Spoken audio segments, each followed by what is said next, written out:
Welcome, everyone, to the Tuesday, October 7th, 2025 Tumwater City Council meeting. We will start off with roll call. Councilmember Liana Dalhoff. Present. Councilmember Angela Jefferson. Present. Councilmember Joan Cathy. Present. Councilmember Eileen Swarthout. Present. Councilmember Michael Althauser. Present. Councilmember Peter Agabi. Present. Councilmember Kelly Von Holtz. Present. Mayor Debbie Sullivan. I'm present. Join me for our salute to our flag.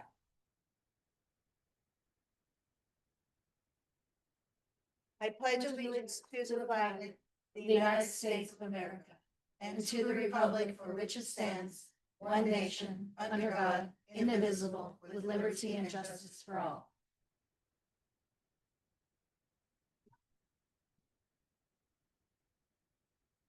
All right, this evening we actually have three proclamations. And so we will start off with the very first one, which is Walk to School Month.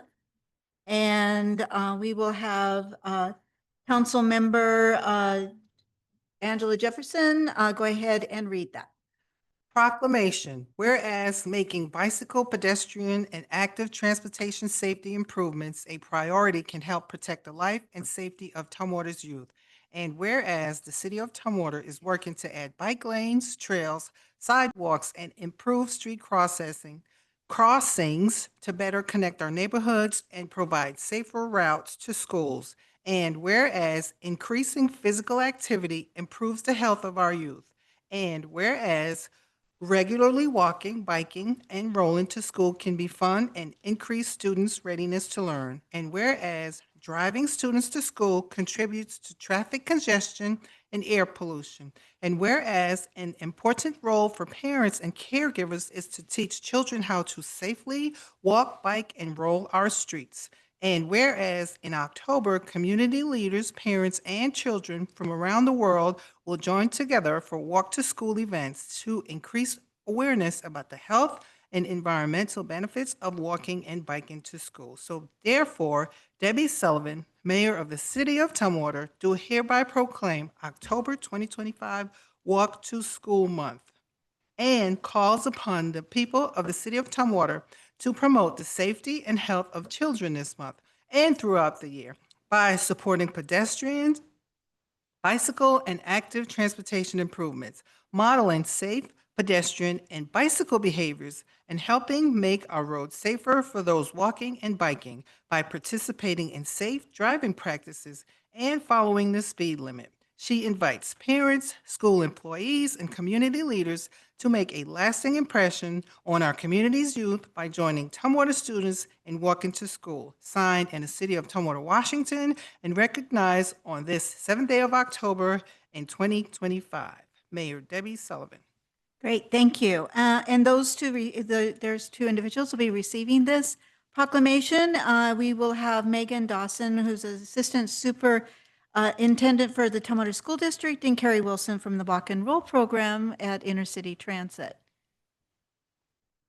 If you want to say a few words, please come to the podium.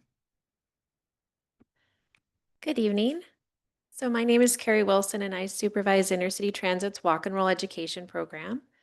Walk and Roll increases independence, improves safety, and inspires a healthy lifestyle by making walking, biking, rolling, and riding public transit more accessible to people in our community. We bring a variety of programs to the residents of Tumwater, including our mobile traffic garden that visits Tumwater schools and summer camps. A traffic garden, if you're unfamiliar, is a miniature streetscape where youth can safely practice bicycle and pedestrian safety skills away from cars. We partner with Tumwater Parks and Rec to offer Learn to Ride classes at Tumwater Historic Park, where we have taught many youth how to ride a bicycle for the first time. We take Tumwater students on rolling classroom field trips where they learn about the importance of public transportation. And this school year, we are planning to bring our Teens Biking to Destinations program to some Tumwater schools. Through hands-on activities and group rides on neighborhood streets, teens will learn basic bicycle safety and handling skills and some maintenance as well. And to better equip the participants, those who complete the program will receive a brand new bicycle, helmet, lock, and set of lights. It's pretty amazing, actually. Walk to School Month serves as a reminder for us all about the importance of safe, healthy, and environmentally friendly ways to get our children to school. To Tumwater families, we encourage you to try walking to school this month. Walking to school helps improve safety and reduce traffic congestion, air pollution around our schools, and it also helps students show up ready to learn and build some physical activity into their day.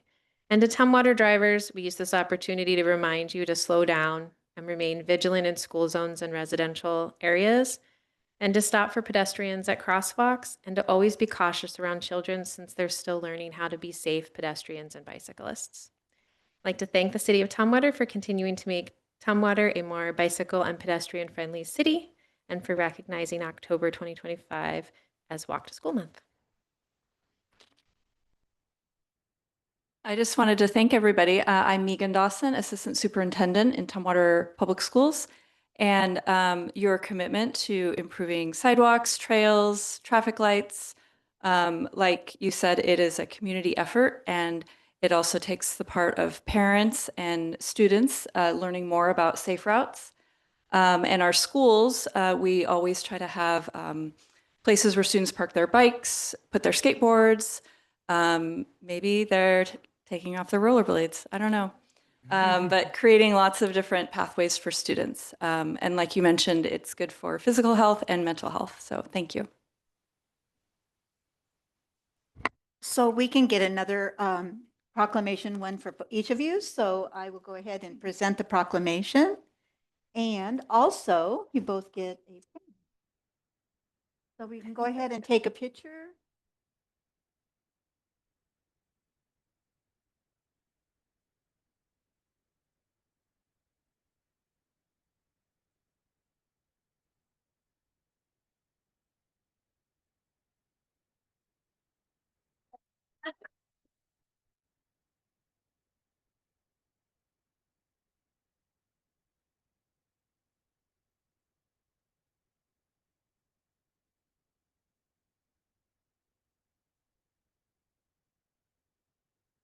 All right, we'll make sure you get another copy. Let's see, the next proclamation is Fire Prevention Week. And that will be read by Councilmember Dalha. Hold on one second. There you go. Thank you, Mayor. Whereas the City of Tumwater is committed to ensuring the safety and security of all those living in and visiting our city. And whereas fire remains a serious public safety concern, both locally and nationally, and the presence of lithium-ion batteries in many household devices introduces unique fire risks. And whereas most of the electronics used in homes daily, track if you have any of these in your home, including smartphones, tablets, laptops, power tools, e-bikes, e-scooters, and toys, are powered by lithium-ion batteries, which if misused, damaged, or improperly charged, can overheat, start a fire, or explode. And whereas the National Fire Protection Agency, NFPA, reports an increase in battery-related fires, underscoring the need for public education on the safe use of lithium-ion batteries. And whereas residents should follow 3 key calls to action: buy only listed products, charge batteries safely, and recycle them responsibly to prevent battery-related fires. And whereas lithium-ion batteries store a large amount of energy in a small space, and improper use, such as overcharging, using off-brand chargers without safety certification, or exposing batteries to damage can result in fire or explosion. And whereas the proper disposal and recycling of lithium-ion batteries help prevent environmental hazards and reduce fire risks in the home and community. And whereas the 2025 Fire Prevention Week theme, Charge into Fire Safely, lithium-ion batteries in your home, serves to focus on lithium-ion batteries to better educate the public about how to buy, charge, and dispose of them safely.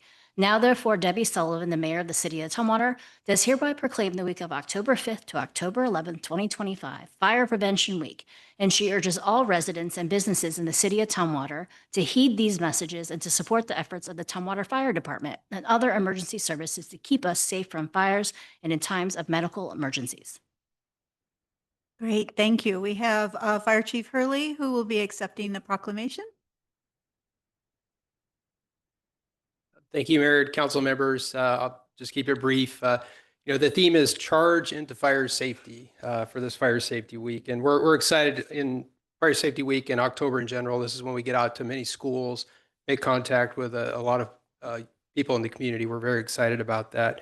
Just a reminder, buy only listed products, UL labeled products, charge safely. Don't use those cheap charging cords. You should use the quality cords, hopefully from the manufacturer. Don't overcharge the devices, and particularly for larger items like e-bikes, scooters, and things, they should be charged outside and away from doors and windows. Those are the items that are the most risk. So, and then recycle them responsibly. And we've got a great resource here in the county with Thurston County's resources and the Hazo House and other businesses. So, yeah, that's what we have today. Thank you. Yep. Get a pen? And I get a Oh, pen. you get-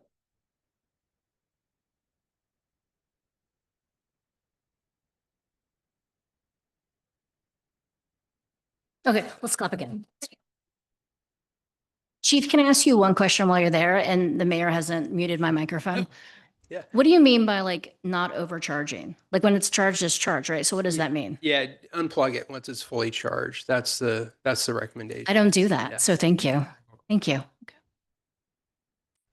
All right, we have another proclamation this evening, and it is National Hispanic Heritage Month, which started on September 15th and it goes to October 15th. So we're kind of catching you right in the middle of the month. So, and I believe that Council Member Von Holtz is reading that. So go ahead. Thank you, Mayor. Yeah. Whereas each year, Americans observe National Hispanic Heritage Month from September 15th to October 15th by celebrating the histories, cultures, and contributions of those ancestors who came from Spain, Mexico, the Caribbean, and Central and South America. And whereas the observance began in 1968 when Congress passed Public Law 90-498, authorizing and requesting the president to issue an annual proclamation of National Hispanic Heritage during mid-September.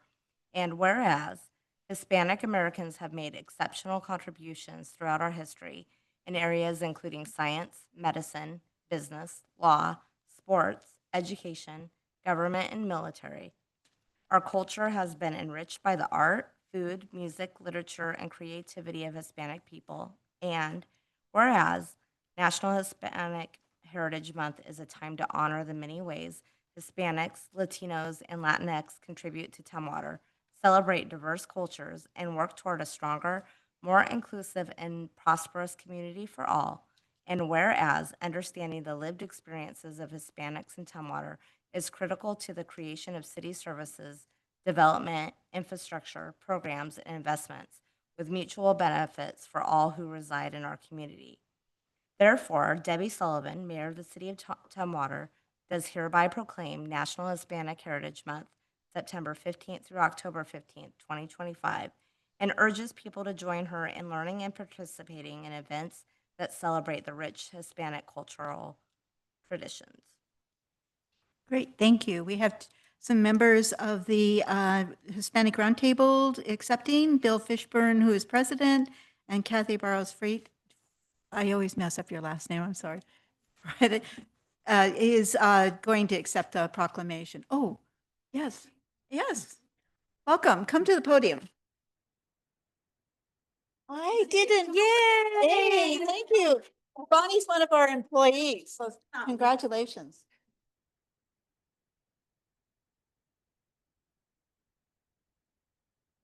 Celebrating richness, Bonnie, right?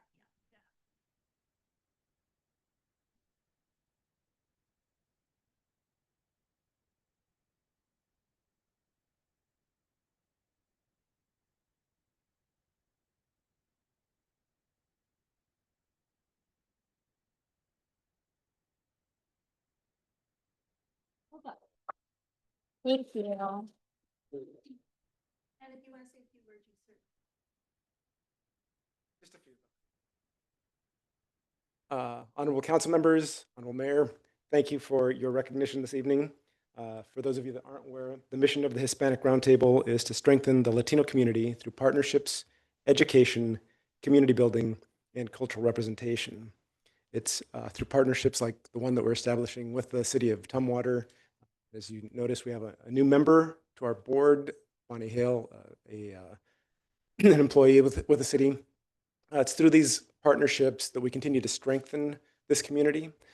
Your Your support of diversity, equity, and inclusion is admirable, especially during these trying times. And I have to say that we absolutely appreciate it.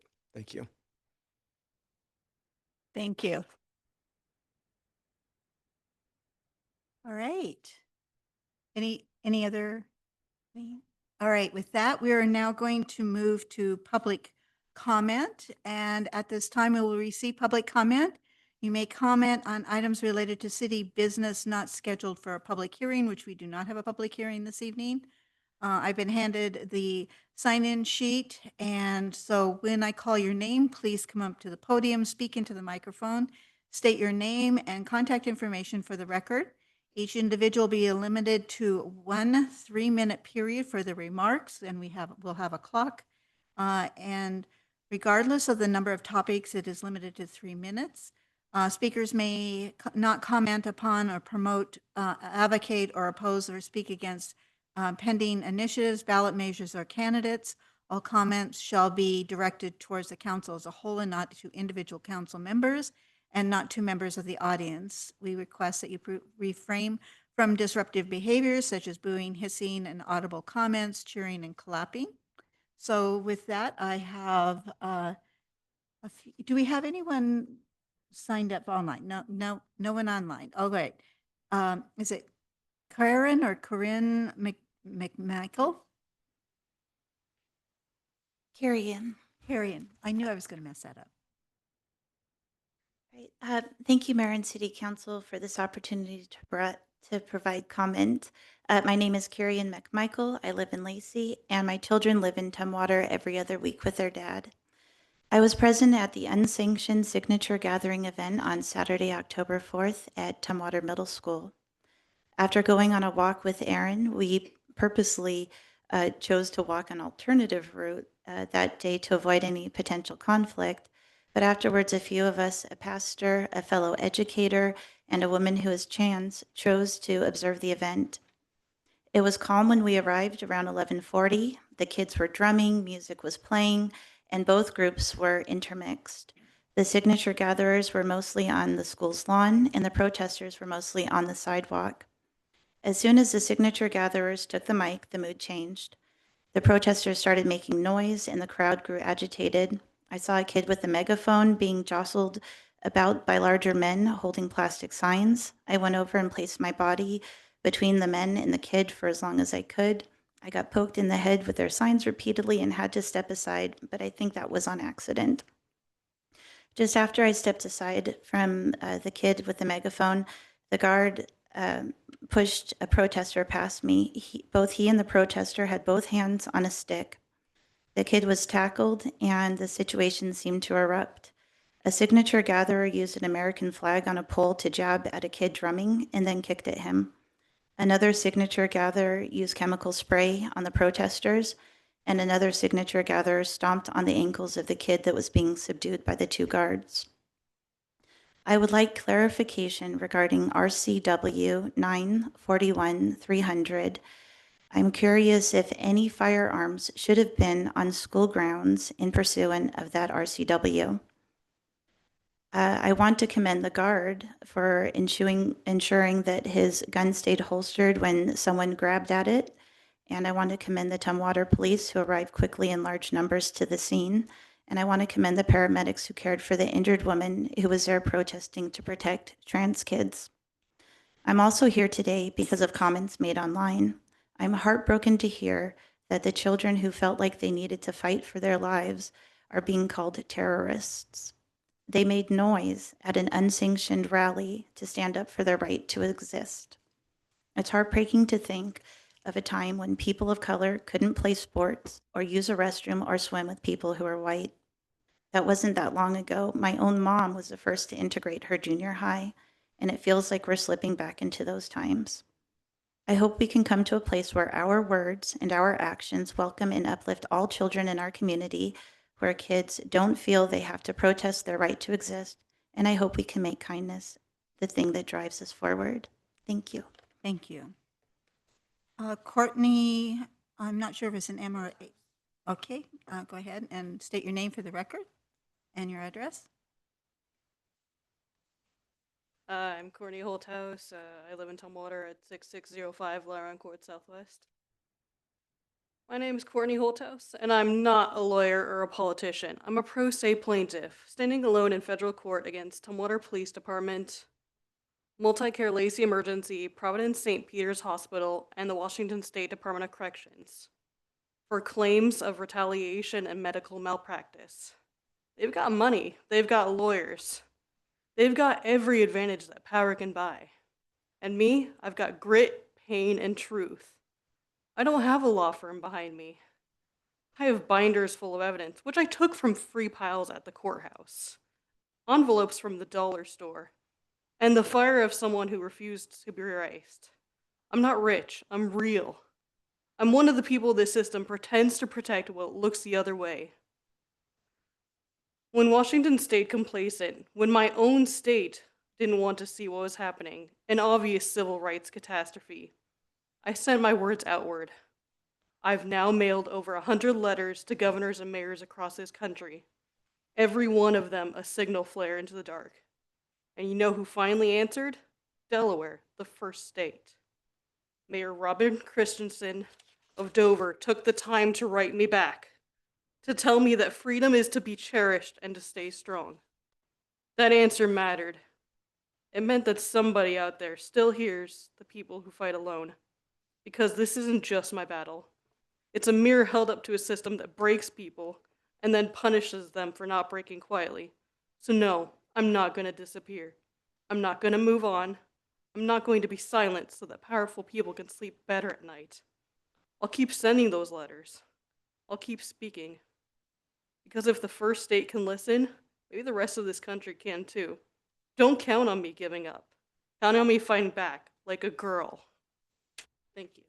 Thank you. Christy Reynolds.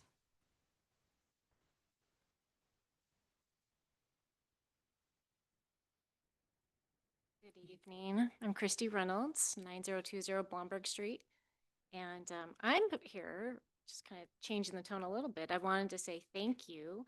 We recently had our grand opening and a ribbon cutting here in this community. And I wanted to thank you for the city leadership that was able to attend and to the ribbon cutting. And as a Tumwater resident and somebody that grew up here, coming back with our family to be able to be a part of our community and bringing our business back meant a lot to have some familiar and friendly faces to greet us back. And so we just wanted to take a moment and thank you for welcoming us back.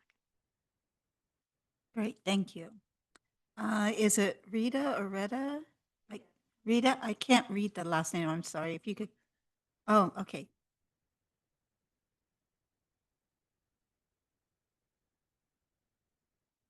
My name is Rita Robinson. I live on Hoadley Loop, and I am here to talk about the tree ordinance.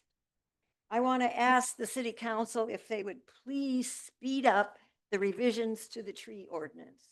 Rather than having it ready in 2026, please do it now, because things are dire. This is Hoadley Loop. The urban forest is rapidly being deforested. This is 2011.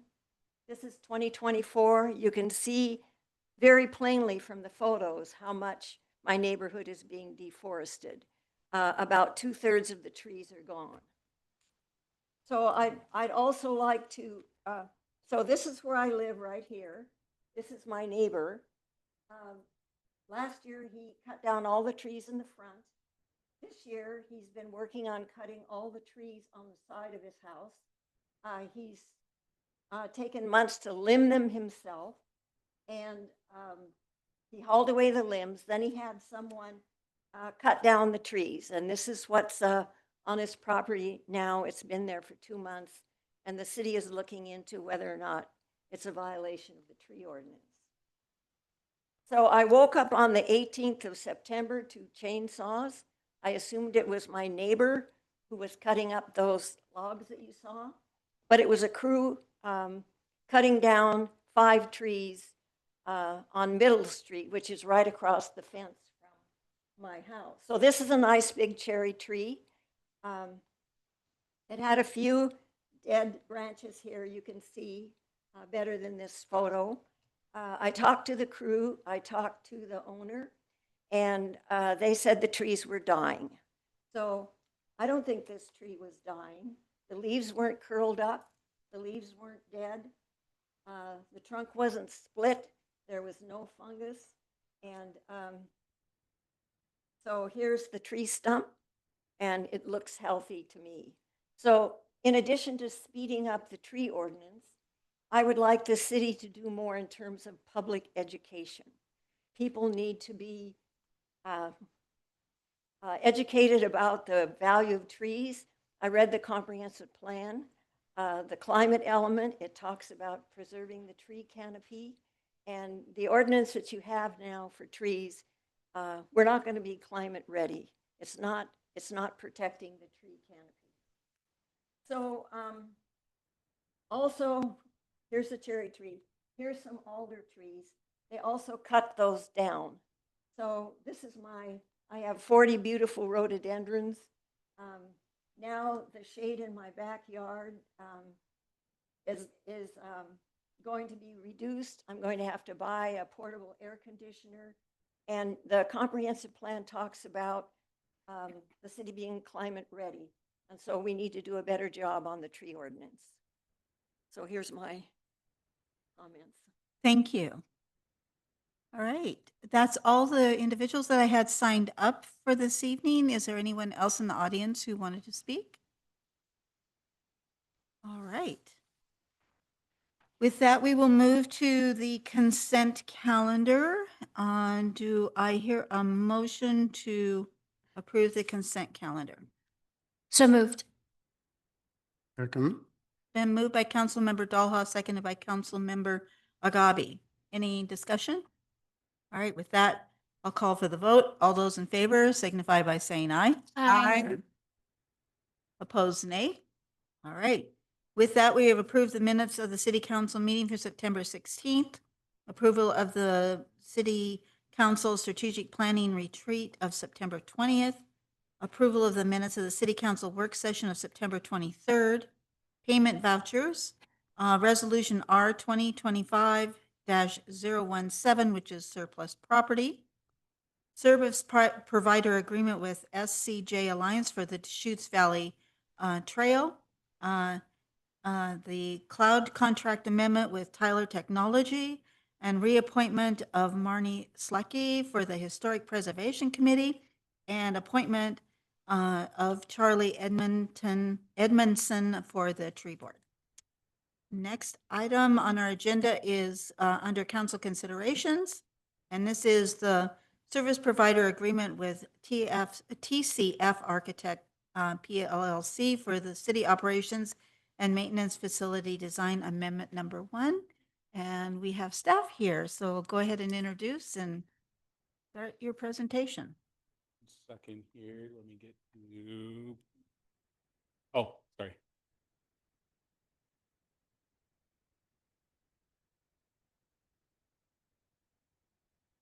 There we go.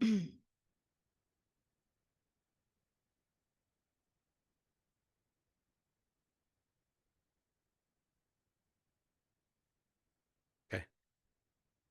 Thank you, Mayor. Thank you, council members. My name is Jared Verhey. I am the Capital Projects Manager for the City of Tumwater. This evening, I'm here to talk to you about the Service Provider Agreement Amendment number 1 with TCF Architecture for the Public Works Facility out at Trails End. I did want to make note that the project has officially been renamed to the City Public Works Facility. It was formerly the Operations and Maintenance Facility. My objective at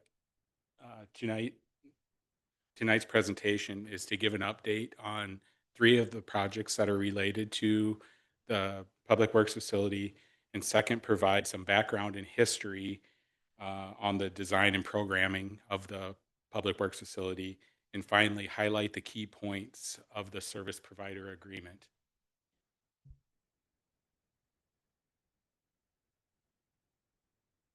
So in the image I have here, you can see the Public Works Facility shown in purple, and the 3 other projects that we have basically interlinked to the project the old Highway 99, 79th Avenue roundabout and frontage improvements, the Trails End Park, and then the building demolition.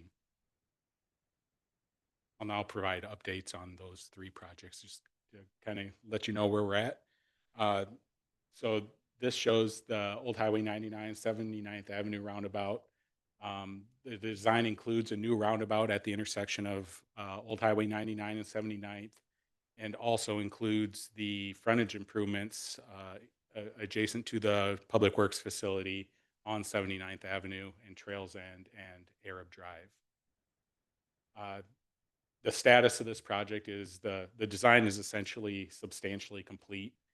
We are still working on some of the property acquisitions and coordination with the port and FAA for approval of the right-of-way acquisition.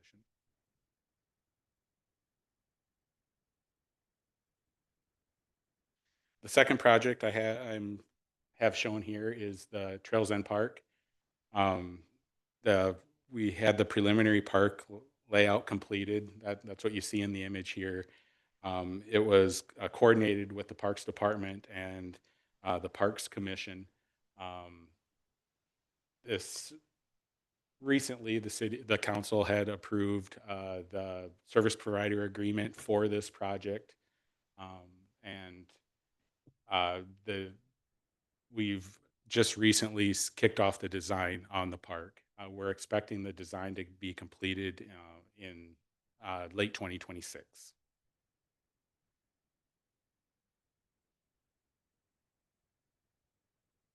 So the third project, go ahead. Hold on, Councilmember Jefferson. So the project is going to be complete late 2026? Yes. When is it going to start? We've started design right now. Okay. So the design will be completed by. So it's the design. I got Yes. all excited. I was thinking. Okay.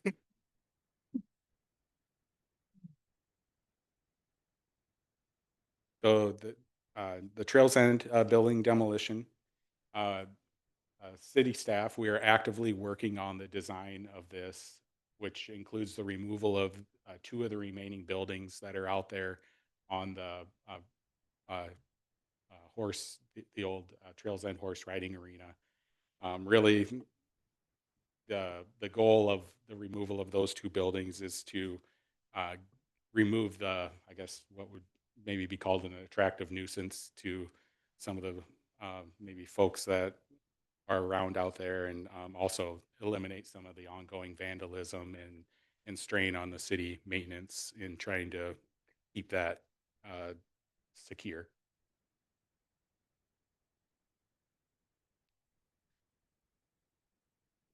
So next, I'm going to touch on the timeline of the Public Works facility, primarily focusing on the administration building that's a part of the Public Works facility, just because that's really what the service provider agreement ultimately is for.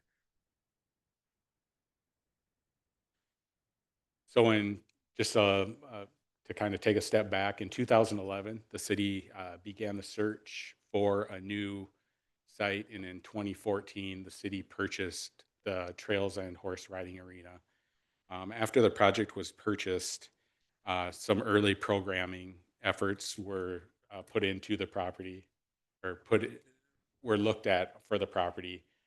These programming concepts or efforts were trying to identify how the Public Works facility would best fit on the property, and at that time, the approach was to include all of the Public Works staff, all of the facility staff, and all of the park staff.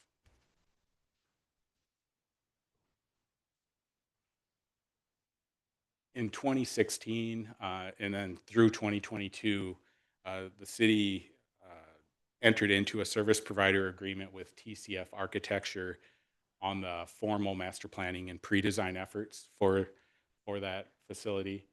And included, again, the facility programming, site layout, building layout, and orientations, and ultimately determining what the space needs for the buildings would be.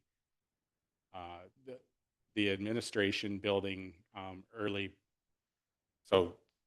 during the master planning, in the programming there were a number of changes that were made throughout the programming. And in the early stages of that master planning, it was determined it was best to remove the parks and facilities staff from that facility, but still include all of the public works and operations, office and operations staff at the facility. As the programming continued to progress, it was realized that project costs were still higher than what was targeted. So we delayed putting the Water Resources Department and the Transportation and Engineering Department office staff into the facility, and then set aside some space for future expansion of the administration building to account for the office staff that was not being programmed into the facility at that time. Ultimately, the goal of the city was to have a facility that encompassed all of the public works, but at the time, the city just couldn't make it work with the budget. I did want to note on the image here, this is kind of the result of the master planning efforts that were completed. What I'm referring to as the administration building is the blue colored building down towards the bottom. It's identified as building A on that, and then the expansion would be off to the left of that building A.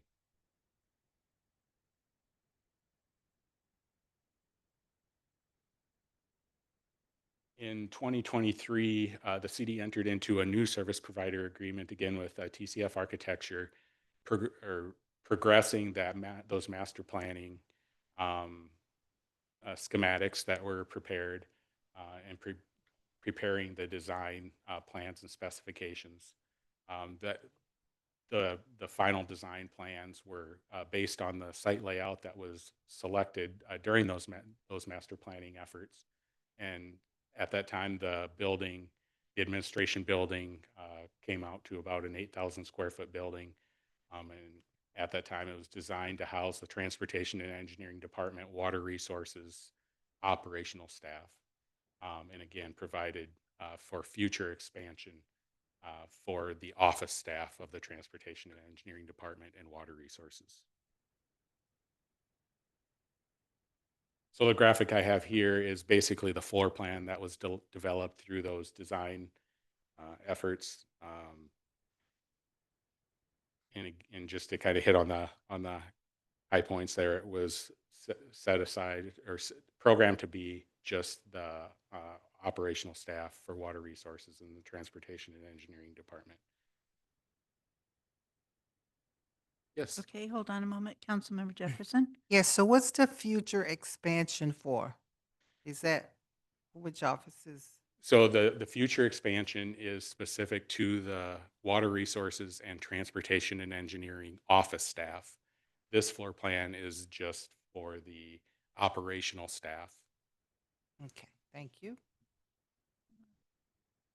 Councilmember Daha. Thank you. With what you have on that screen, what portion of that is the 8,000 square feet?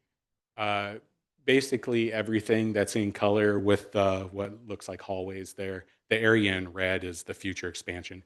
The future expansion isn't truly representative of what the future expansion would. It's more just a graphical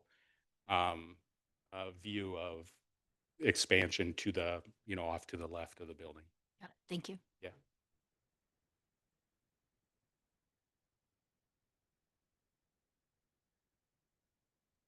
So in 2024, the city took a look at the staffing levels and kind of the future needs of the city and realized that more space would be needed sooner rather than later, basically sooner than anticipated, I would say.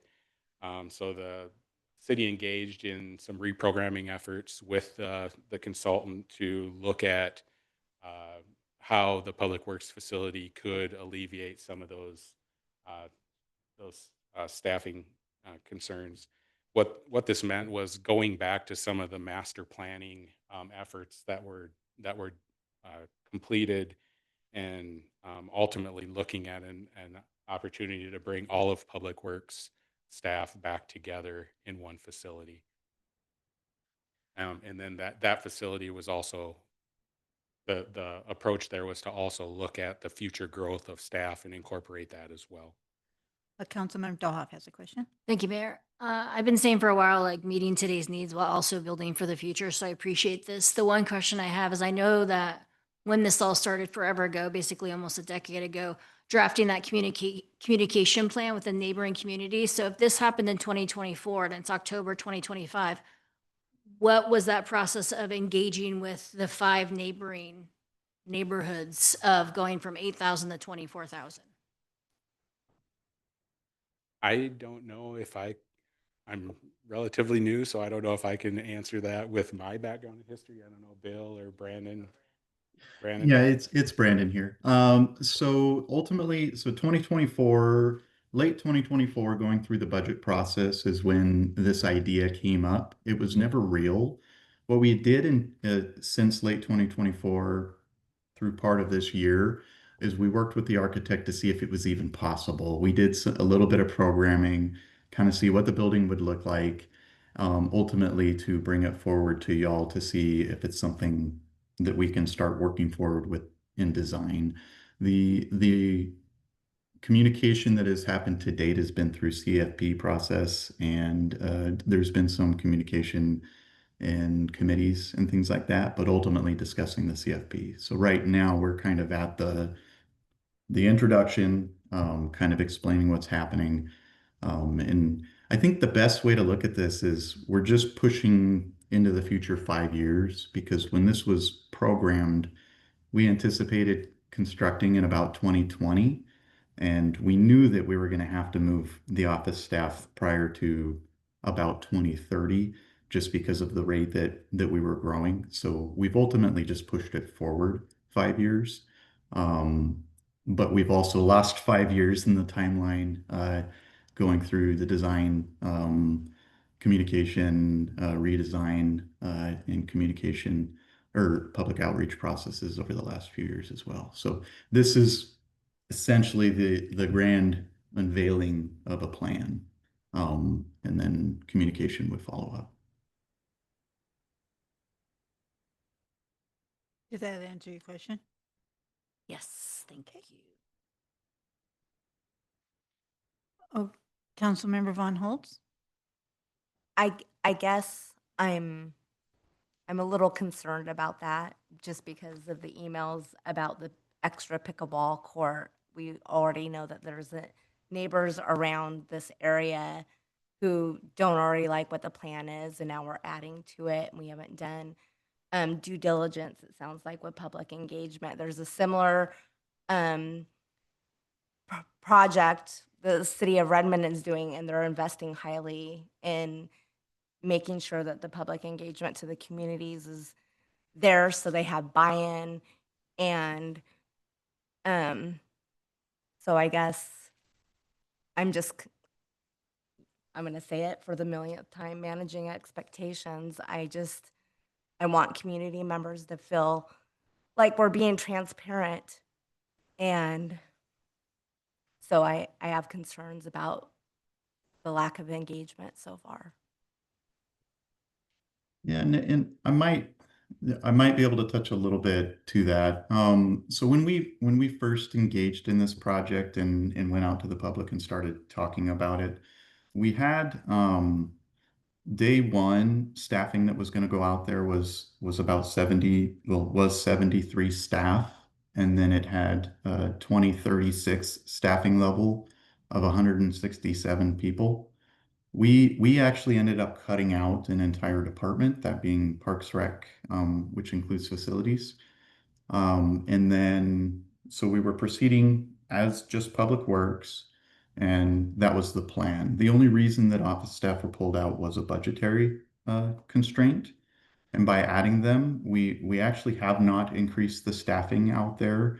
In fact, 10 years from now, we're going to be Our current projections are about 20 staff lower than we were going to be the last time we spoke to the public. It's just day one.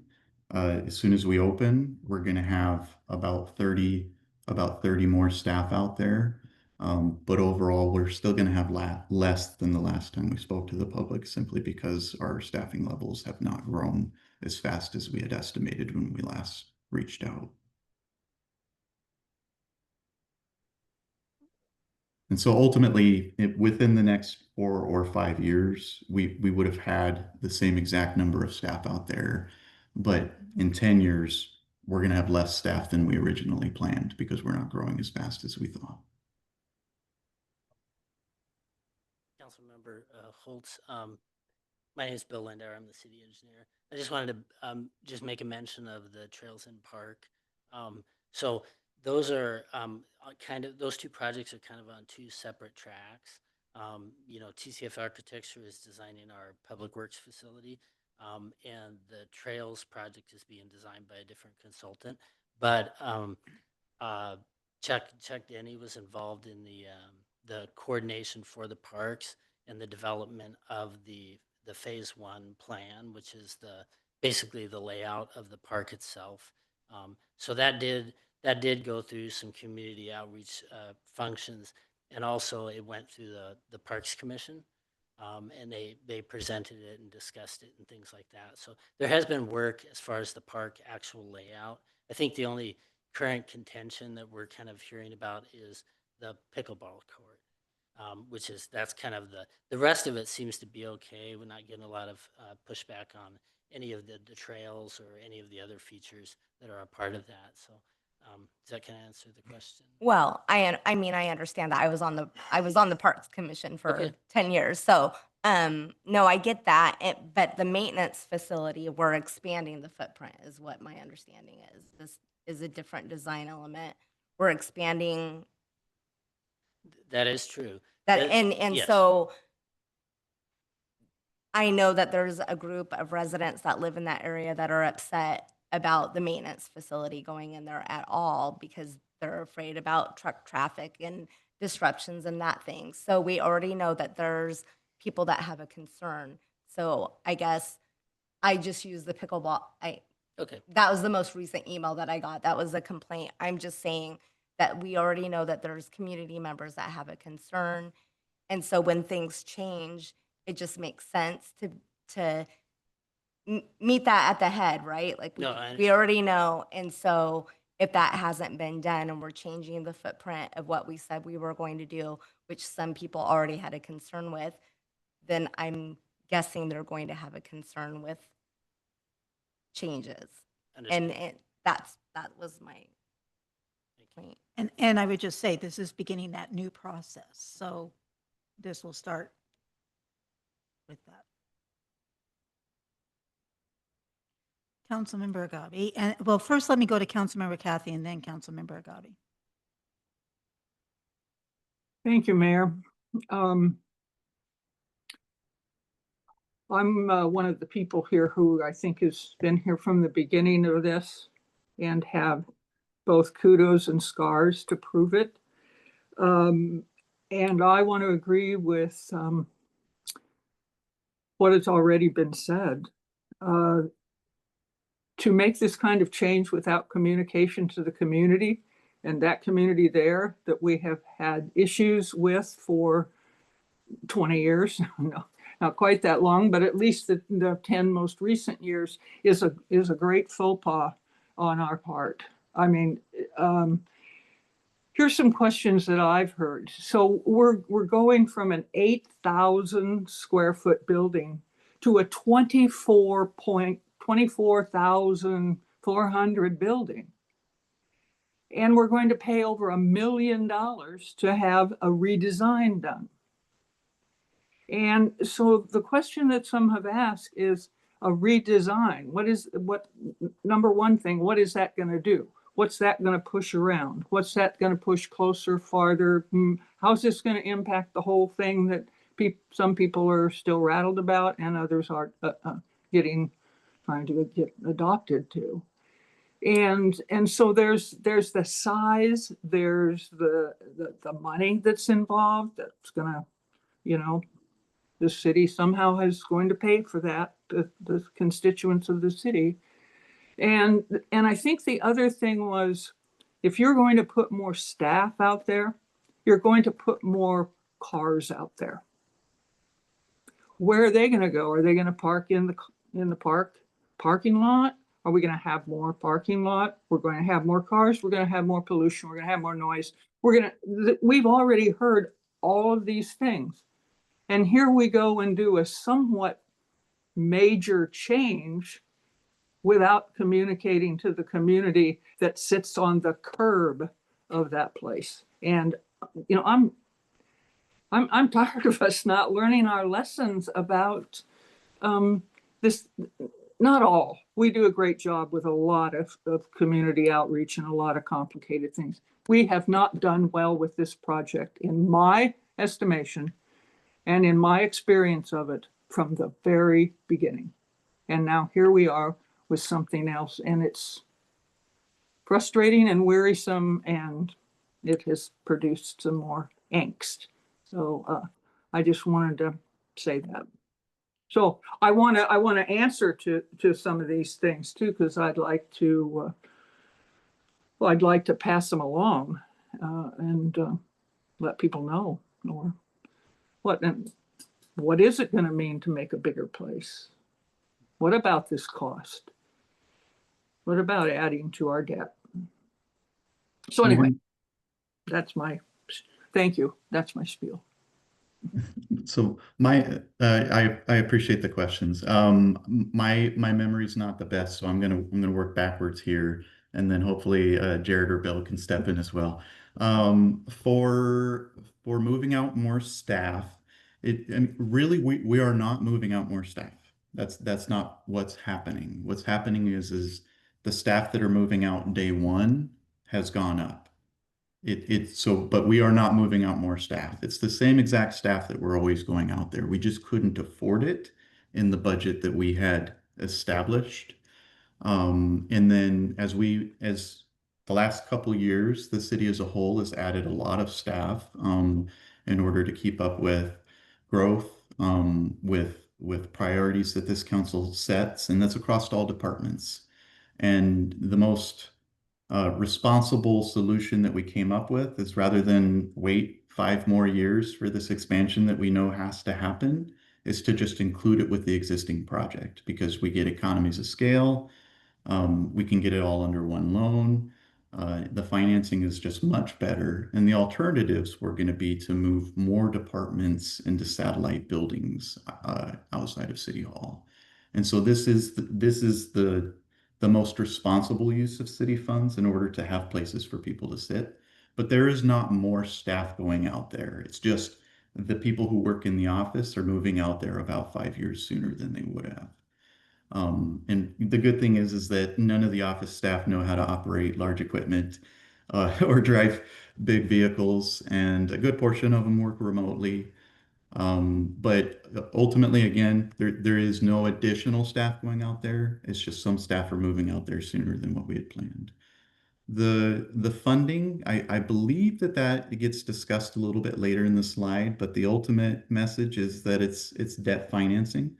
And so there's a big difference between trying to go out and build something completely new for another department, or completely renovate a leased building and then have a department in a leased building, versus taking a loan that we know that we're going to have, or debt that we know that we're going to have, and increasing it slightly. And you're just looking at the annual payments difference. And again, I'm certain we have a financing slide coming up, and Troy might be able to help talk finance in there, because engineers say things backwards. And then as far as what the building changes will look like, the overall aesthetics are going to look the exact same. It's as far as the same theme, but the building in the image that Jared had earlier in his slide, where it showed it going to the left, it's expanding that direction to the left. And then there's a small portion of the building that is going up. So it'll be 2-story, but it's a shallow 2-story, and it's actually going to block the view of the metal buildings in the back partially. So it'll be in that sense. You can see the second story is that small square or rectangle in the upper corner there. What was you mentioned the differences in size. Some of the things that it's hard to see in this image, but by bringing in the office staff, we're now also adding in a lab for water resources and sustainability. So that's a good portion of the space there. When you get a building this big, your equipment rooms get massive. Those white spaces that you see that aren't colored, the white rooms, those are equipment rooms or IT rooms. And then we've got the large community space that we anticipate some of the HOAs and stuff out there using for meetings and things like that. Can I ask what, thank you for all of that, Brandon. Some of it sounds familiar and some of it sounds, like you've been working on how to get to new places for what we need. I appreciate that. I was wondering, in the wording of what I read, why are we having to do so much redesign of and are things going to get pushed around? Is something going to get closer to somebody in the in the houses in the back, or that I think people were concerned about how expanding something is going to change what you have there, and they're trying to get used to living with. Yeah. So the building is not getting any closer to any residence. It is actually where it is lengthening or increasing in size is on the west side of the building, which is toward the industrial buildings out in the area. It's just going to block more view and noise from the yard in the back where the heavy equipment is, from the residential communities on the south side of 79th Avenue. And then you had a question before that.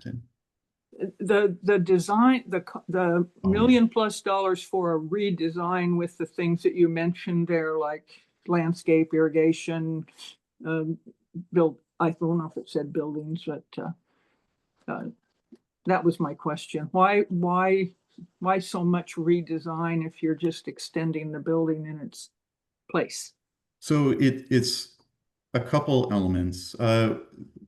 One of the main factors is that by increasing the size of the building, we completely changed all the mechanical requirements inside the building, which is some of the most expensive design work. We went vertical, which added stairs and a whole bunch of new design elements. All of our communications, IT equipment, everything changed.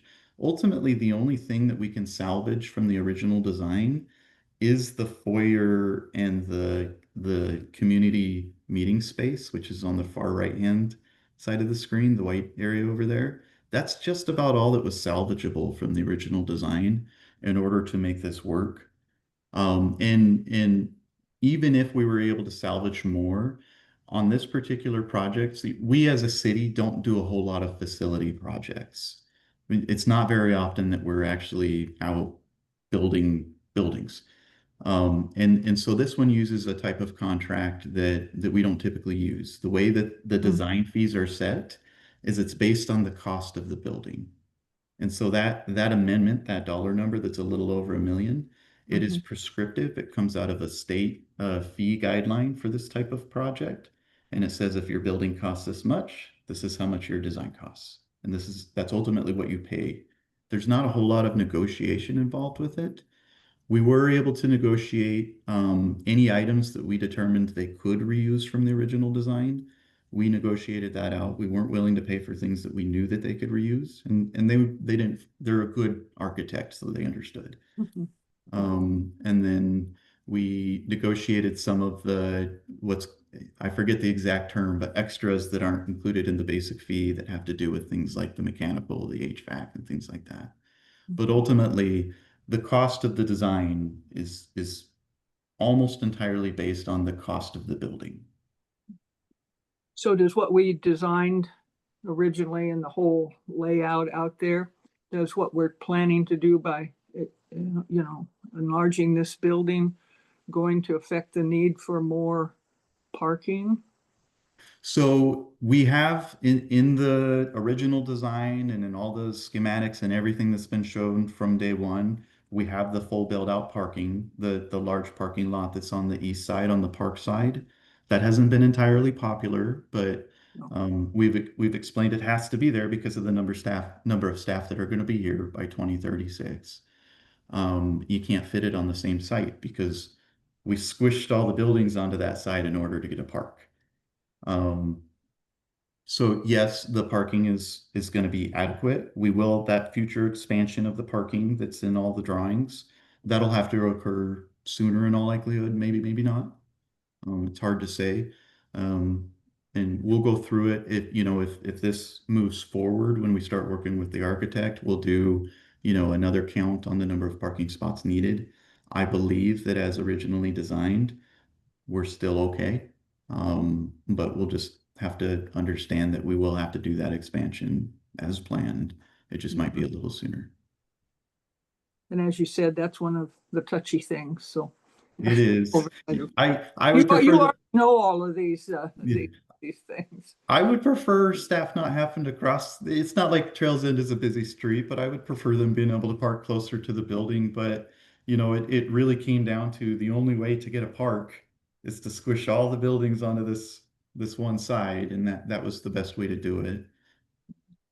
Thanks, Brandon. I appreciate you doing this. This will go, and listening to you say these things are understanding where the city's coming from. I think this will be very helpful for people who have questions and those of us who are answering some people.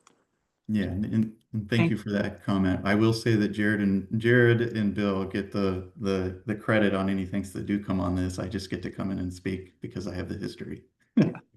Come in and take a few darts and go back. Yeah. Thanks. All right. I think Councilmember Gabi, did you still have a question? So if my memory serves me right, I believe in 2022, we have a community engagement, and we even have the resident from that particular area come to City Hall for, was it like a community hearing, public hearing? And before that, we had talked about mitigation efforts to screen out, if you're still on the line, Brandon, right? Yes, I am still here. Yeah, we have talked about that. We will have the heavy truck come from the east side of that road instead of going to 99W, and then we will screen out this particular side of the building that faces the neighborhood so that we will screen out all the lights so that that's not showing into the neighborhood. Is all of that still going to be taking place, or have there been any changes to those mitigation plans? So I'm not familiar with mitigation regarding the lighting. We are under the same ordinance for, I think it's called the dark sky ordinance. So all of our lighting will have they'll be downward lit. So it won't impact this is the administration building. So it's 79th Avenue. It's across the street for those folks. The new lighting on the building will not impact them. There's street lighting on 79th Avenue as well already. The mitigation that I remember for the abutting properties was actually on the north side, so the opposite side of the property. And those mitigation measures are being incorporated. There's plantings, there's noise mitigation strategies, screening, things like that. So about the pickball, what is so particular about pickball noise that is not inherited in soccer, baseball, or any other type of sport? Is there any kind of decibel that goes with playing pickball? I can't speak to pickleball. I don't know. Maybe Chuck might have some information if he's here. Yes, I can talk about pickleball.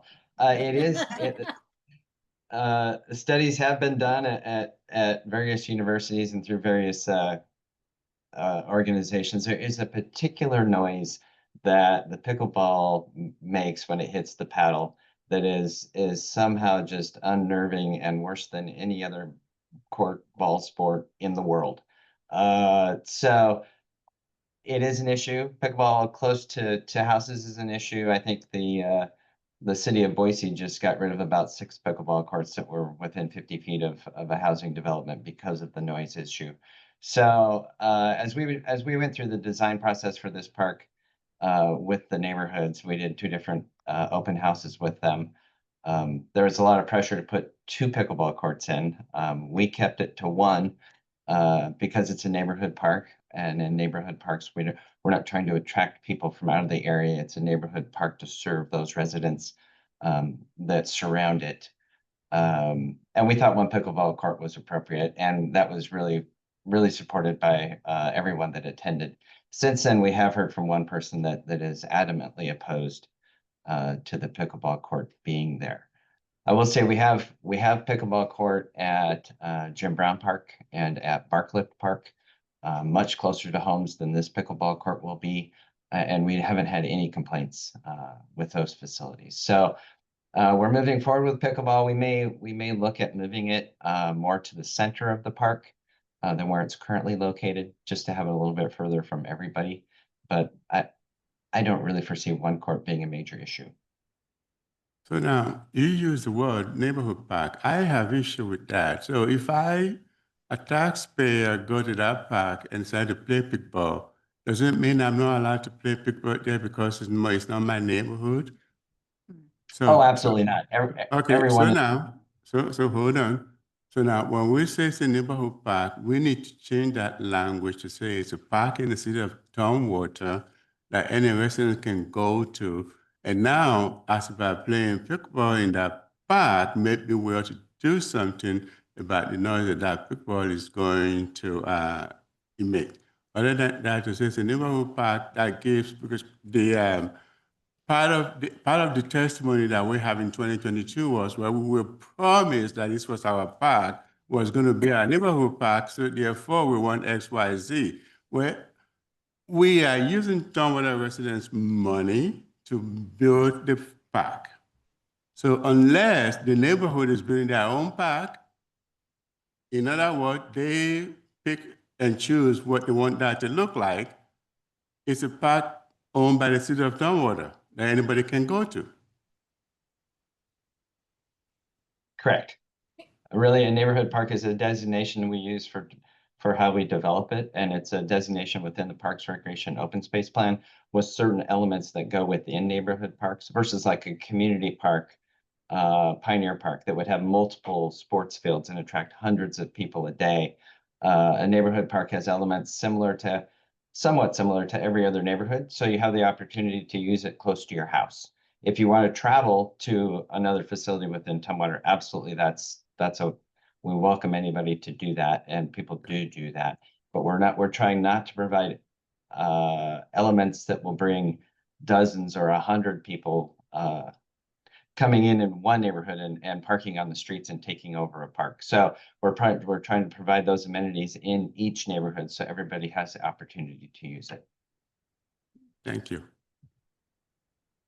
All right, any other questions before we continue with the presentation? All right, go ahead.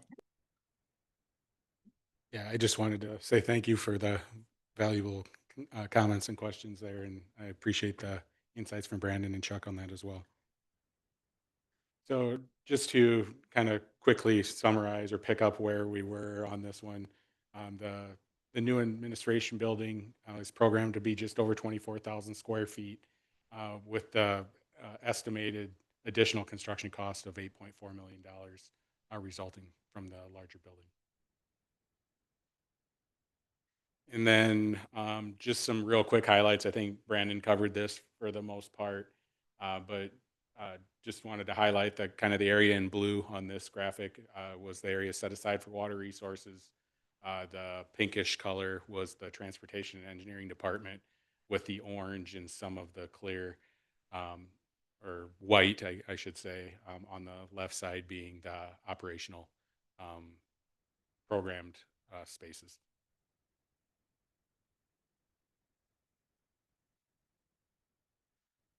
So what are the advantages of the administration building increasing?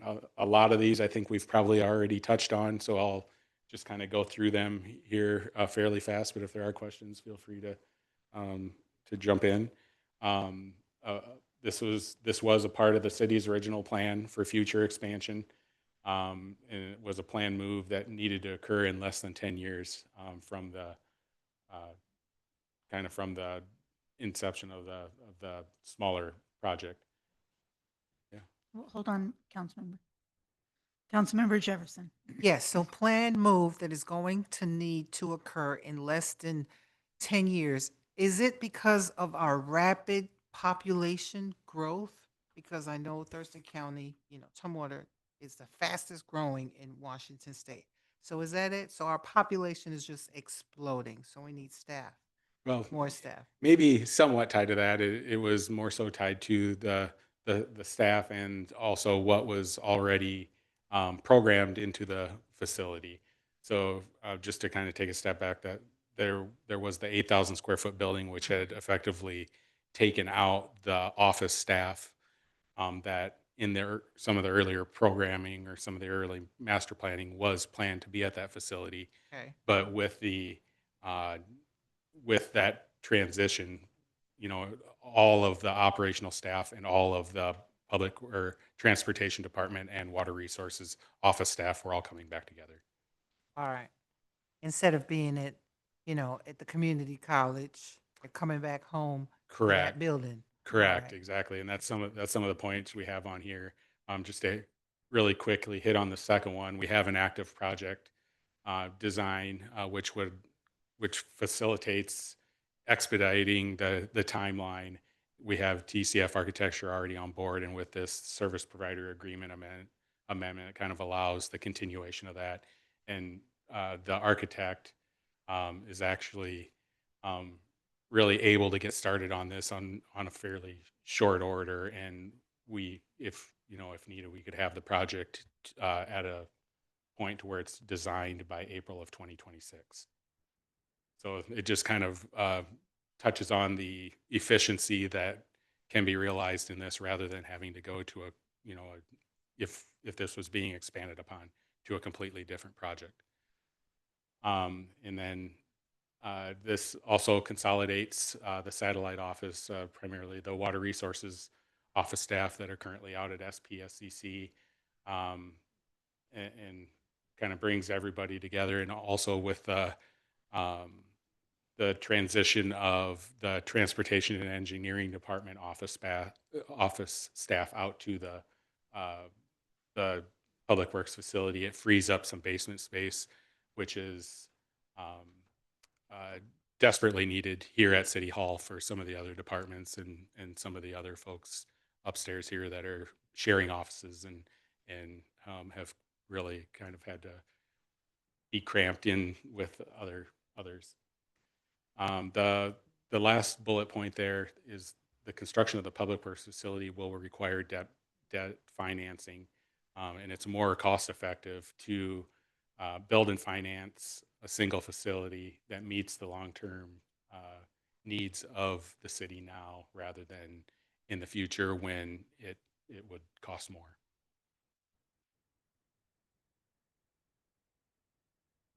So my next slide here is to really just shift focus onto what I am here to kind of primarily talk about, which is the service provider agreement number 1.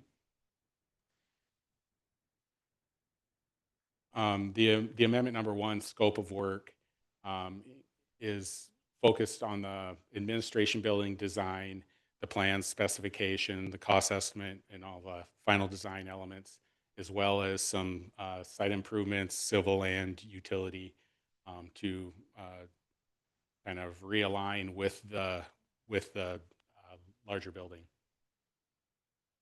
The scope of work also includes construction support, which has the bidding support and construction administration services elements tied to it.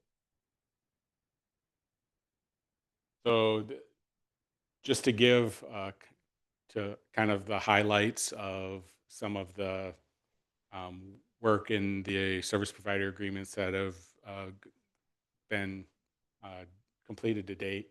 In 2016, there was a service provider agreement with TCF Architecture for the master planning and pre-design. That was a not to exceed cost of just over $150,000 for those master planning and pre-design efforts. And then in 2023, there was a new service provider agreement for the design services for the 100% plan specs and estimate with a not to exceed amount of $2,450,000. And currently we are at for amendment number 1, which primarily focuses on the administration building design and the civil and construction support components along with that. It will increase the design fee by $1,247,727 to a total fee not to exceed just under $3.7 million. This amendment also extends the agreement through 2026.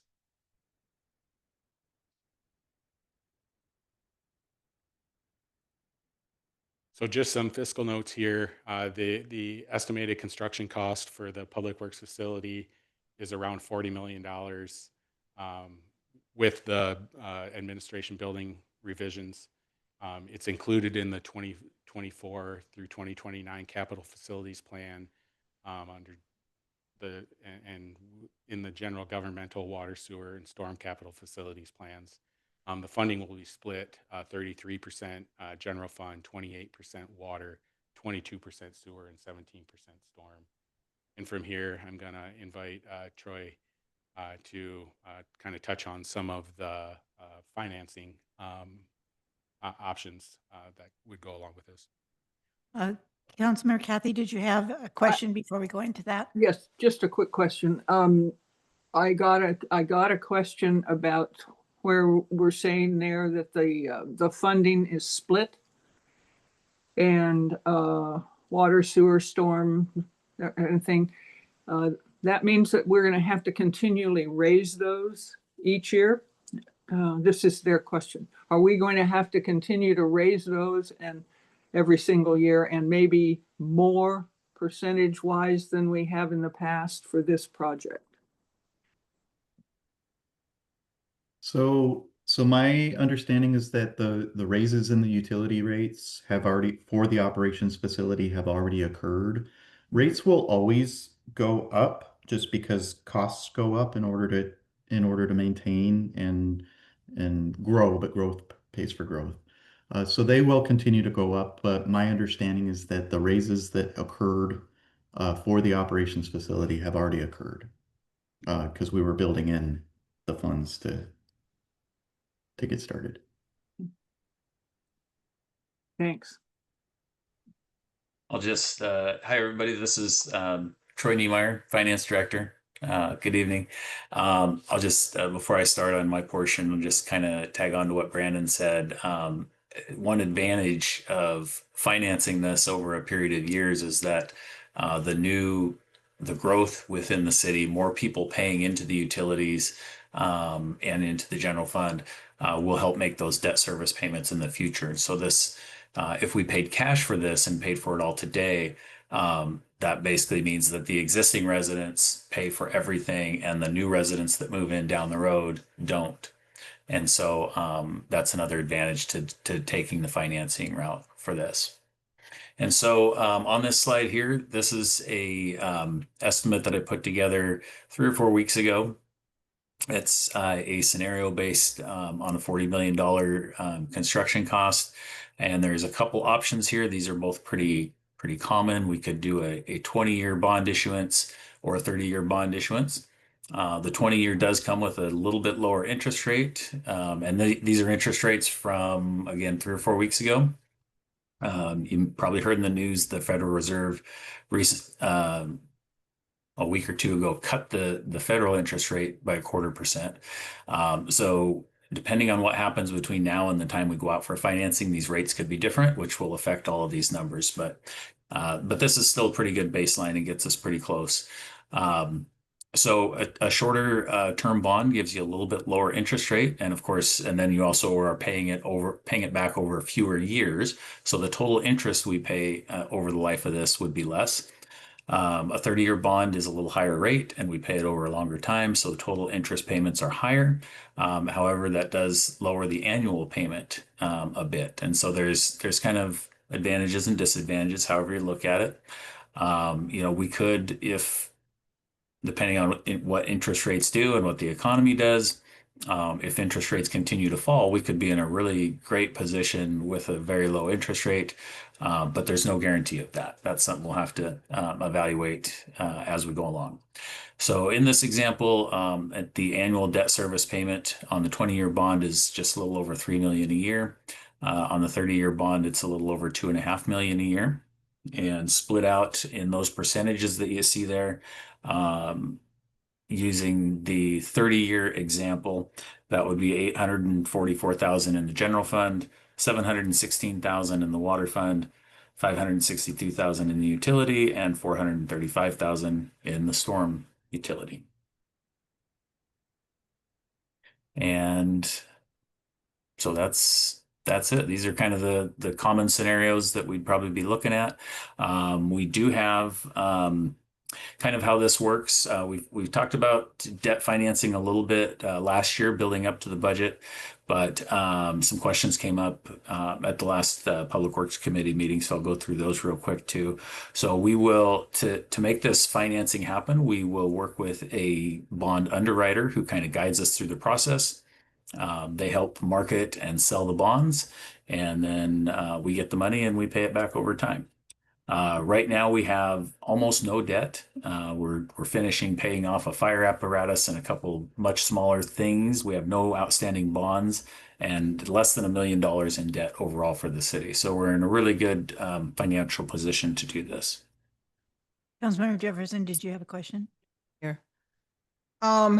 So we were looking at the community center bond. We don't have the exact amount yet. And now we're looking at this bond. So when are we looking to finance this? Is it around the same time? So have you looked at both of the payments for both of them, and are we still looking healthy? Yes, for this one, it sounds like the time has shifted a little bit. If design is complete near the end of 2026, then we could be looking at financing around that time, but probably more likely into 2027 sometime. For the community center, that's going to be a different funding source. That would be funded by the Metropolitan Parks District. So that's a completely different fund, a completely different revenue stream. I have looked at that kind of took a look at that a little bit after the last presentation, and the biggest, they kind of had like a small, medium, and large design. The largest design with the current level of revenue we get from the TMPD is out of reach for us. So we need to go to something smaller than the biggest one, or we would need to do a levy lid lift for the TMPD to bring in more money to pay that debt service. So All right, thanks, those Roger. are some decisions we'll be looking at in the near future. All right. Any other questions? Any additional questions? Councilmember Swarthout. Thank you, Mayor. As Chair of Public Works, I do want to apologize to my colleagues. When I was looking through this now, I realized that originally the Public Works Committee did ask for this to be on considerations from our September 18th meeting, so I apologize because I realized that there's probably only 3 of us that were on council or involved in this project back in 2014, and so I realized that it was going to be new for all of you, and so the concerns that you're bringing out too were things that we realized that you needed to hear about. So thank you for your presentation. I really do appreciate the level of conversation that we've had and the questions, and look forward to this project that you're bringing forward. My only question is making sure that we're going to be a green building, so that we're going to be electric. So, but thank you for your presentation. Great. Any additional questions? All right, but I do believe that this needs to take action. So is anyone willing to make? With that, then I'd like to make a motion. All right, go ahead. I would like to make a motion to authorize the mayor to sign the service provider agreement amendment number 1 with TCF Architecture PLLC for the city operations and maintenance facility design. And I second. All right, it's been moved by Councilmember Swarthout, seconded by Councilmember Jefferson. Any discussion on the motion? All right, with that, I'll call for the vote. All those in favor signify by saying aye. Aye. Those opposed, nay. Motion carries. Thank you very much. Thank you, council members. All right, And thank Eric. you. All right, now we will move to committee reports. Councilmember Agabi, Public Health and Safety. Thank you, Mayor. So we are going to be meeting on the 13th, the 14th next week.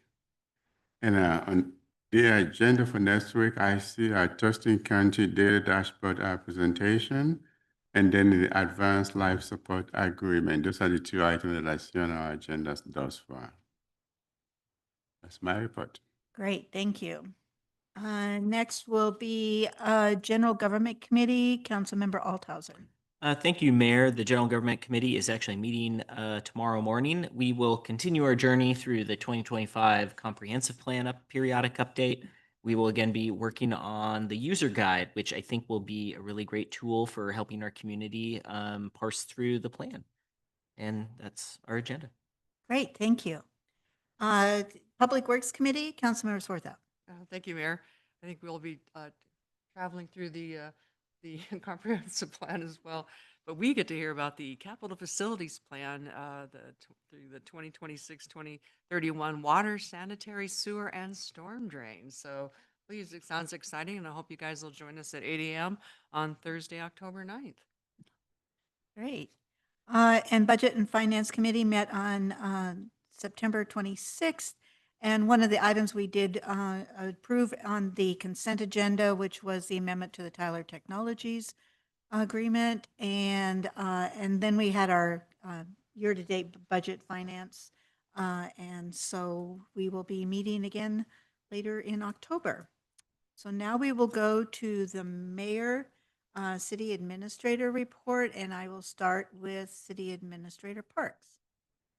Thank you, Mayor. Good evening, council members. I just have a couple of quick things for you tonight. We are super excited to let you and the public know that our Tumwater Fire Mobile Outreach Team is officially started operations as of October 1st. They've already had some referrals and have been out in our community helping people already. We're still working through some workflow issues, as you can imagine. And the teams still have a couple of employees who need to complete their onboarding. But as we've talked about before, this is a community-based crisis team. It is providing 24-hour mobile crisis response services within the city of Tumwater. The team operates using a co-responder model, and this is a partnership between our fire department and Olympic Health and Recovery Services. And the team consists of a crisis clinician and a peer support staff member that are responding. So our Tumwater Fire and Police departments will be requesting the mobile outreach team to respond as needed on emergency incidents. But the team is also responding to calls that come in through the 24/7 regional crisis line. And so if you or any staff members come across somebody who's appears to be in need, please contact that regional crisis line, and we are going to do some proactive outreach to help people understand what that number is and how we can get people some much needed help in the city of Tumwater. The second thing is thanks to the ongoing, continuing good work of our sustainability manager, Alyssa Jones-Wood. We received notification today that Tumwater has been designated a Tier 2 Evergreen City in recognition of our commitment to local, urban, and community forests. The criteria for achieving that designation includes having a dedicated tree board, having a public tree care ordinance, spending approximately $2 per capita on our urban forest, observing Arbor Day and providing a proclamation about it, and maintaining a partial tree inventory, and then adopting and implementing an urban forestry management plan, which we've been working very hard on and have made substantial progress with the help of Alyssa and all of the staff that worked so hard on that project, as well as the tree board. And so in addition to that recognition, we get a metal sign. We have a committed partnership with the state urban forestry staff, which includes annual check-ins on goals and strategies. And it does provide us with a preference when we are applying to certain specific funding programs, in addition to programs that are administered by Washington State Department of Natural Resources. So super excited and pleased about that recognition, and kudos again to our staff and the tree board that worked so hard on this project. And that's all I have tonight. Great, thank you. All right, so when you have 3 weeks in between meetings, you end up getting a whole laundry list, so I'm trying to trim this down a little bit. So I attended the EDC Board of Directors meeting, and one of the items we talked about is we're going to be having a board retreat, so we were discussing that. They also talked about reorganization of some of the things that's going on with the EDC. We also talked about Olympia's Proposition 1. The EDC board decided to oppose Prop 1 for Olympia. And then we talked about the Center for Business and Innovation report. And we also talked about the real estate forum that was coming up the following day. And Council Member Leatta Dahlhoff is one of the panelists for that. And then on the other assignment, I've attended the Intercity Transit Authority Board meeting on October 1st. Council Member Von Holtz was not able to attend. There actually wasn't too many things on the agenda. We did talk about the 26 through 28 Disadvantaged Business Enterprise Program and the service changes that I think a lot of people have seen a lot of information on that. There's more coming out because in May 26th, there's significant changes to the service. And then some of the other things that took place, I attended also with our communications director, the Chehalis Tribe Wellness event. And one of the things that I found interesting about that, they have that one clinic that they're starting, and they're going to be giving free transportation to their clinic that will be out by out in their tribal area.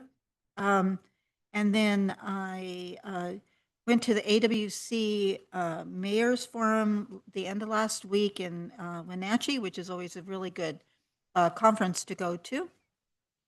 A couple of big events that I think was really important. Fall Fest, which I think several council members attend. That was huge this year. It really was much bigger than it was. There was more vendors, and so that was on September 27th. This last Saturday, I was one of the helpers for the cleanup drop-off. I think they said they had 50 more, if I'm off the top of my head, I'm trying to remember. Participants, people could come through. That the shredding by far is the absolute favorite. And then the Daughters of the American Revolution had the Talking Headstones tour this last Sunday at Pioneer Cemetery, and approximately 40 people went to that. Unfortunately, I had a conflict. What's that? 100? Oh, wow. I was not able to go. I was double booked that day. And so, Councilman Sorsa, did you go to that? 100 people. Wow, that's great. And the work that the Daughters of the American Revolution are doing to clean up that cemetery is absolutely amazing. And they're volunteering their time. So we're going to be, I've asked that they be put on the agenda for later, probably in November, so they can give us an update on all the work that's happening. And I just think it's a service that they're doing that we just would not be able to afford. And it's just going to make that whole cemetery absolutely beautiful. So with that, I will go ahead and turn it over to council reports. Councilmember Kathy, do you mind if I start with you?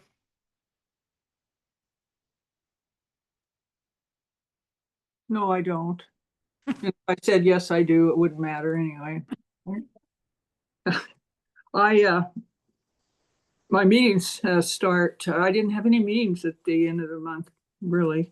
I have 2 meetings tomorrow, and so I'd like to take a minute of this time to comment on. I wanted to thank Rita Robinson for coming to council tonight and with her pictures of the tree cutting that's going on in her neighborhood that happens to be my neighborhood.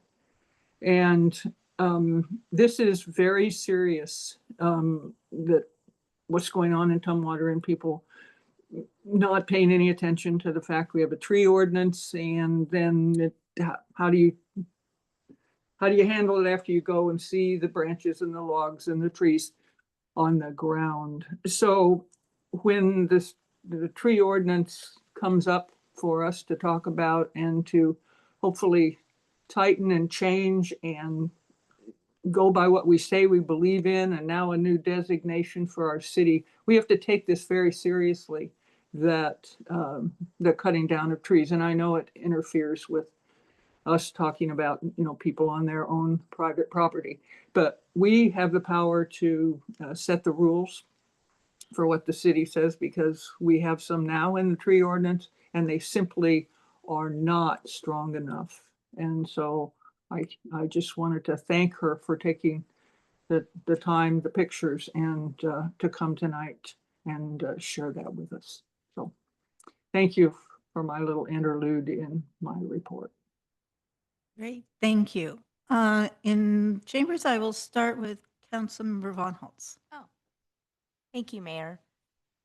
I was out of the country, so I didn't have any. Thank you for going to intercity transit. If they had cake again, I'm going to be upset every single time. No cakes. Every single time I miss, they have cake or something yummy, and I miss it. I don't need it. I wanted to take a moment also to just kind of feels kind of not good. And what happened Saturday in our community doesn't feel good. And I love Prince, for those of you who don't know. And 4 decades ago, which also makes me not feel good, he uttered the words, "Dearly beloved, we are gathered here to get through this thing called life." And I think that's really resonates with me right now, because we are all human beings just trying to get through this life together. And it doesn't matter who we love, what we look like, what we believe. We're all in this together. And it feels like there's a big division right now. And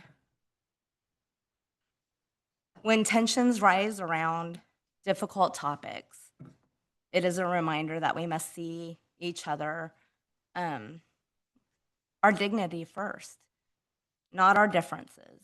And as a council, we passed a anti-hate resolution. And so I just want to bring that to the forefront, and I want to recommit myself. If I see hate, I'm going to say something. If, I think that we need to bring that as a council. We thought it was important enough to make a resolution, not a proclamation. And so I want to bring that to the forefront, because this is a time in our community that we need to stand up for one another and really just make sure that we are seeing each other as human beings. Great, thank you.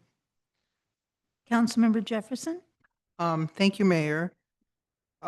Speaking of the cemetery, I had no committee meetings, but I do have, I want to discuss my recent proposal to Olympia Beyond and our city leadership to create a Tumwater Olympia Historic Heritage Tour.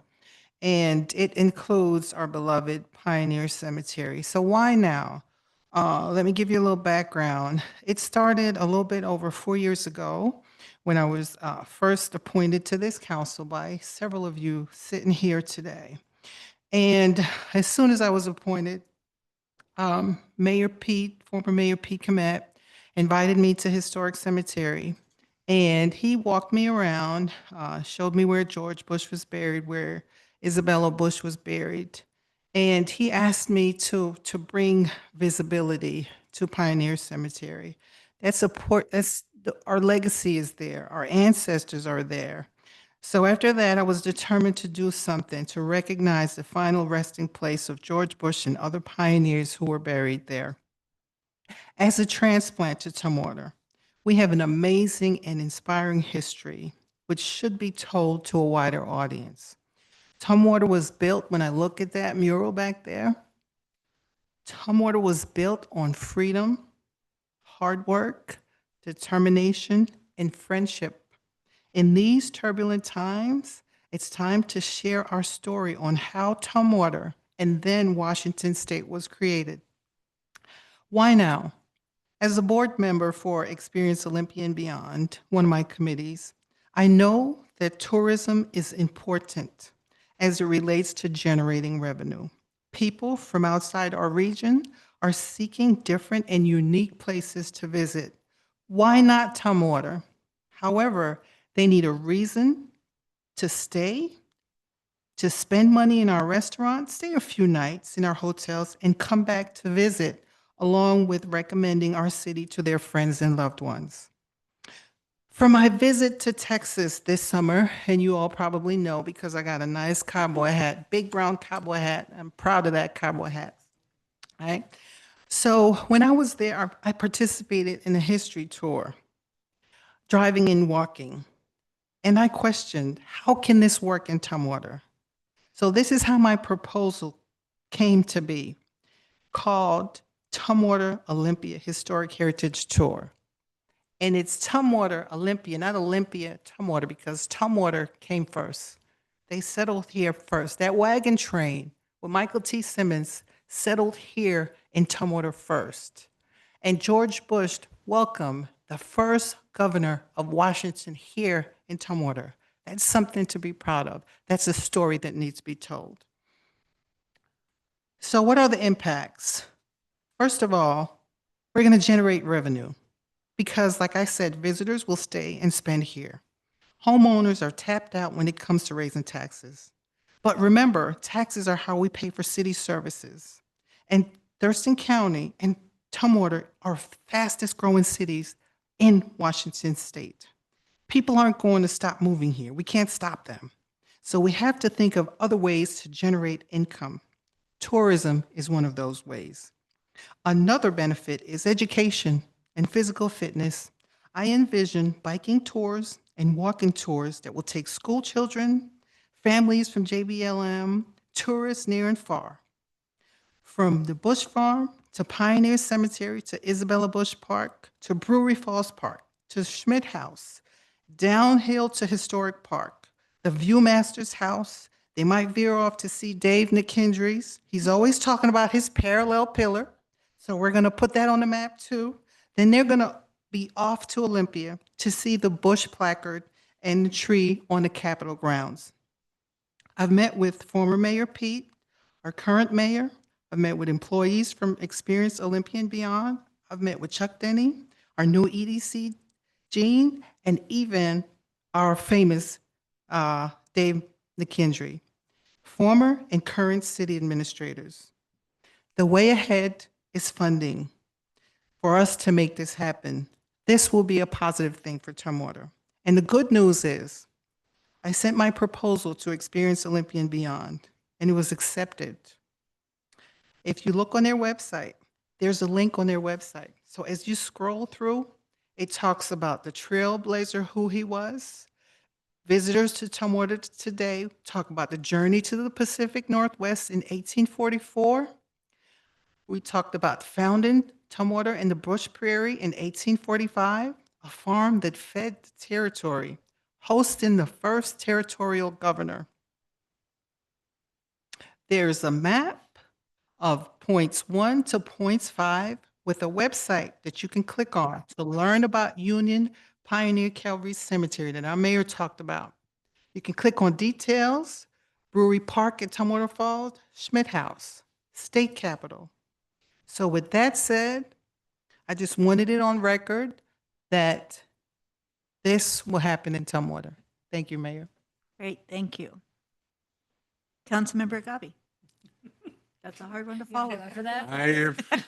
I don't know where to start from. Wow. Well, so simply, I don't have any meeting. Starting from tomorrow, I have a transportation board meeting, and then on the 14th, we have a public health and safety meeting, and more about public health and safety committee meeting, and now addressing Council Member Kelly Van Hooser concern about what has happened in Tumwater.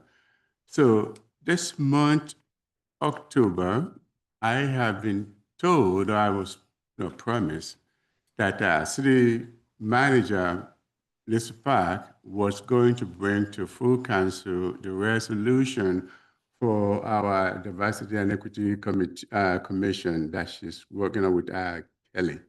So hopefully before first 2 weeks of November, we will have that in chamber for us to talk about and take a vote. So I see that has been a positive thing that maybe will go away to assuage what is happening in our community. That's all I got to say. Great, thank you. Councilmember Doha. Thank you, Mayor. There are some new directors in our community. One is Safe Place, Karen Wright. I had the privilege to meet with her, and she's interested in connecting with other council members. So look in your emails. She'll be reaching out. And then I also connected with our new Olympia Tumwater Foundation Director, Todd Cutts, who's also interested and is talking about maybe coming to council, presenting, saying hi, right? So I think he's gonna be working with staff to see what that would look like, but also would like to engage with council members. Thank you, Mayor, for reminding me. We did the EDC Real Estate Forum. And with that, I had a follow-up with Administrator Parks about, we had talked about aligning with what my fellow council members have talked about, Project for Civic Health that our Lieutenant Governor Jenny Heck is leading, spearheading. And there's 3 things that I would like Tumwater to sign on to with this Project for Civic Health, and talking to Administrator Parks about that. 1 is engaging with respect. 2 is seeking common ground. 3 is disagreeing constructively, right? And so cities can sign on to Project for Civic Health. So Lisa Parks was interested in learning more about that. And so I'd like that to be a prospective proposal to align with all the work that we're doing, the resolutions, and just how we're modeling the way. Also working with LOT on the RFP process for a lobbyist. So that's exciting. And then Thurston County Opioid Response Task Force, there's some screenings that are becoming this fall and winter. So I'll share that when that happens. And Opioid Abatement Council, updated ILA, and the request for proposal template is coming our way to all the jurisdictions. So all the money that we have been collecting for a few years, we're hoping to start distributing that January 1. So that's exciting. Karen, that's exciting. It's exciting. Okay. City Attorney Kirkpatrick, it is coming. It's coming. It's coming. Great, thank you. Councilmember Althauser. Thank you, Mayor. I had one meeting since our last council meeting. The Regional Housing Council met at the end of September. Our agenda was sort of brief, but it actually took a long time to get through because we were finishing some of our work on our mission, vision, and goals for the RHC, including potential expansion of our scope to try to tackle recommendations on some things related to policy issues. That last little nugget, we will have to revisit again as a group at our next RHC meeting. But we did conclude our mission, vision, and values, and then sent that back to staff to sort of workshop some of the wording, and then we'll be voting on it at our next meeting. Great. Thank you. Councilmember Swarthout.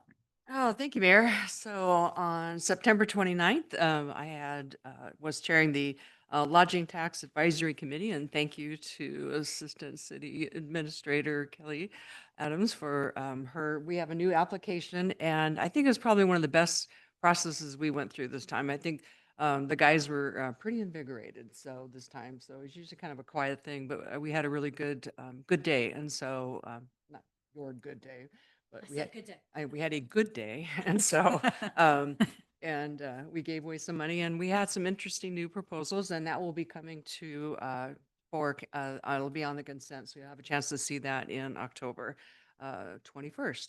And then September 30th, I did the walk audit. I got talked into, I didn't not drive my car, So my penance was doing the walk audit, and that was really fun. I really appreciate, boy, Alyssa Jones is amazing. She got a number of people, and some of the people that we saw from People's First was here as well. And so we walked in the rain, and we walked along Little Rock Road, and just saw through the lens what it's like how do you navigate our sidewalks and try to get back and forth to the grocery store, and like how safe it is, and watching somebody decide to peel out from the stoplight at Costco and made it all the way to the car wash light, going about 50, yeah, it was pretty funny. Haha. And so, yeah, it's just, how it is on the mean streets. They wanted us to try to do the mid crossing there between what used to be Albertson Safeway to Fred Meyer. And all I could see was like baby ducks getting killed because it was raining and it was dark, and we had people that had limited abilities to get across the street. And all you have are those red flags. And so that wasn't going to end well. So we ended up not taking that route and then going across at an approved sidewalk. So anyway, it was very good. And so I really appreciated the opportunity to talk to constituents and share their real stories, because they really do walk back and forth. And then also share with our problem solve with our staff that was there too. It was a really good event. I'm making light of it, but I really got a lot out of it. It was really a lot of fun. Did TRPC on October 3rd. Did the Talking Tombstones on Sunday. They did have 100 people. It was the first time I'd ever been to the Pioneer Ceremony or Cemetery, I have to say, and it was really amazing. And then my last thing I want to put in a plug is for the Principals Emergency Fund breakfast on Wednesday, October 15th. I've sent invitations to all of staff and all the Tumwater staff, and I know it's early, but we have coffee, and we have a yummy breakfast, and we have coffee. And so just wanted to invite everyone. It really is a wonderful event. And it's an important thing we do. And when I talked to once before about this, and I'm sorry I should be doing this plug, but housing is really an important piece of what we do. And I'm the numbers person. I realize that just small amounts, like the amounts that we've been giving out, like $250 to $600 have been the average amounts that we do to each of the buildings that, and it seems, that's $250 will help keep a family in their house, one request. And so it's just chunks of change like that really does make an impact. And so I really encourage people to, if you're not able to attend, to look us up on the website, because we do good things for Tumwater. And so, yeah, so it's my shameless plug. So thank you. Great. Thank you. So with no other business, everyone, we are adjourned. Thank you.